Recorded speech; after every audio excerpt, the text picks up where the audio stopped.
നമസ്കാരം. അന്താരാഷ്ട്ര ബഹിരാകാശ നിലയത്തിൽ കുടുങ്ങിപ്പോയ ബഹിരാകാശ സഞ്ചാരികളായിരുന്ന സുനിത വില്യംസും വിൽമറും ഇപ്പോൾ അവരുടെ അനുഭവങ്ങൾ വിവരിക്കുകയാണ്. മാധ്യമങ്ങൾക്ക് നൽകിയ അഭിമുഖത്തിലാണ് തങ്ങൾ അവിടെ നേരിടേണ്ടി വന്ന ഭീകരമായ പ്രശ്നങ്ങൾ അവർ വെളിപ്പെടുത്തിയത്. തങ്ങൾ യാത്ര പുറപ്പെട്ട ദിവസം തന്നെ ബഹിരാകാശ വാഹനത്തിന് ചില തകരാറുകൾ ഉണ്ടായിരുന്നതായിട്ടാണ് വിൽമർ ആയിരുന്നു ഈ ബഹിരാകാശ വിമാനത്തിൻ്റെ കമാൻഡറായി പ്രവർത്തിച്ചിരുന്നത്. നേരത്തെ അദ്ദേഹം ഒരു കാര്യം പറഞ്ഞിരുന്നു, ഇതിൽ ചില കാര്യങ്ങൾ തനിക്ക് സംശയമുണ്ടായിരുന്നുവെന്നും അത് നേരത്തെ തന്നെ നാസ അധികാരികളുമായി അല്ലെങ്കിൽ ബോയിങ്ങിൻ്റെ അധികാരികളുമായി തന്നെ ചർച്ച ചെയ്ത് കണ്ടുപിടിക്കേണ്ടതായിരുന്നു. തനിക്ക് ഇത്തരത്തിലൊരു അബദ്ധം പറ്റിയെന്ന് അദ്ദേഹം നേരത്തെ കഴിഞ്ഞ ഒരു അഭിമുഖത്തിൽ സമ്മതിക്കുകയും ചെയ്തിട്ടുണ്ടായിരുന്നു. ഏതായാലും ഈ ഒരു യാത്രയിൽ ഉണ്ടായ ഭീകരാനുഭവങ്ങൾ ഒരുപക്ഷെ ഭൂമിയിലേക്ക് ഇനി ഒരിക്കലും മടങ്ങി വരാൻ പോലും കഴിയുകയില്ലേ എന്ന ആശങ്ക പോലും ഉയർത്തിയിരുന്നു എന്നാണ് അദ്ദേഹം പറയുന്നത്. എന്നാൽ നാസയുടെ കൃത്യമായ ഇടപെടലുകൾ തന്നെയാണ് തങ്ങളുടെ ജീവൻ രക്ഷിക്കാനും തിരികെ എത്തിക്കാനും കഴിഞ്ഞത് എന്നും അവർ വെളിപ്പെടുത്തി. കഴിഞ്ഞ വർഷം ജൂൺ 8-നാണ് ഇരുവരും ബഹിരാകാശ ദൗത്യത്തിനായി പുറപ്പെട്ടത്. 8 ദിവസത്തെ യാത്രയ്ക്കായി പുറപ്പെട്ട ഇവർ ഒടുവിൽ 268 ദിവസം കഴിഞ്ഞാണ് മടങ്ങിയെത്തിയത്. ഇവരുടെ ആരോഗ്യം സംബന്ധിച്ചും ഇവരുടെ ഭാവി സംബന്ധിച്ചുമൊക്കെ തന്നെ അന്ന് ലോകവ്യാപകമായി തന്നെ വലിയ ഉത്കണ്ഠ ഉയർത്തിയ സംഭവമായിരുന്നു ഇത്. ഏതായാലും യാത്രയുടെ കമാൻഡർ എന്നുള്ള നിലയിൽ പല കാര്യങ്ങളും ആദ്യം അറിയുമായിരുന്നത് വിൽമറായിരുന്നു.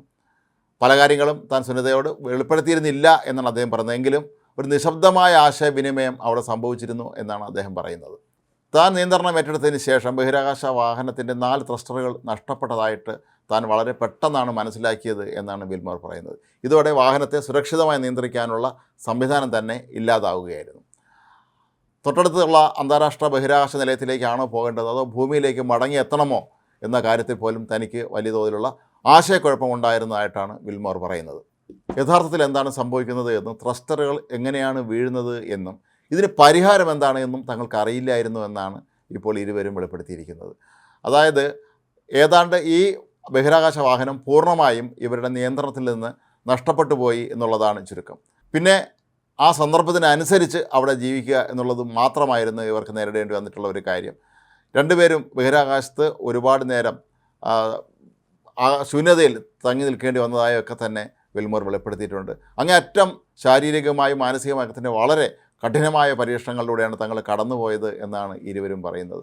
ഏതായാലും ഒടുവിൽ നാസ വളരെ അവരുടെ ചടുലവും കൃത്യവുമായ ചുവടുവെപ്പുകളിലൂടെ തന്നെയാണ് തങ്ങളെ തിരികെ എത്തിച്ചത് എന്നാണ് ഇരുവരും പറയുന്നത്. ത്രസ്റ്ററുകൾ ഓൺലൈനിൽ വീണ്ടും പ്രത്യക്ഷപ്പെട്ട സമയത്ത് താൻ സന്തോഷം കൊണ്ട് മതിമറന്നുപോയി എന്നാണ് സുനിത വില്യംസ് പറയുന്നത്. സൂപ്പർ ഹാപ്പി എന്നാണ് ഈ നിമിഷത്തെ സുനിത വിശേഷിപ്പിക്കുന്നത്. ഏതായാലും മരണത്തിൻ്റെ വക്രത്തിൽ നിന്ന് തന്നെ രക്ഷപ്പെട്ട് തിരികെ എത്തി എന്ന ഒരു ചിന്ത തന്നെയാണ് ഇവരുടെ വാക്കുകളിൽ നിന്ന് നമുക്ക് മനസ്സിലാക്കാൻ കഴിയുന്നത്. മരണത്തെ മുഖത്തോട് മുഖം തന്നെയാണ് ഇവർ രണ്ടുപേരും നോക്കിക്കണ്ടത്.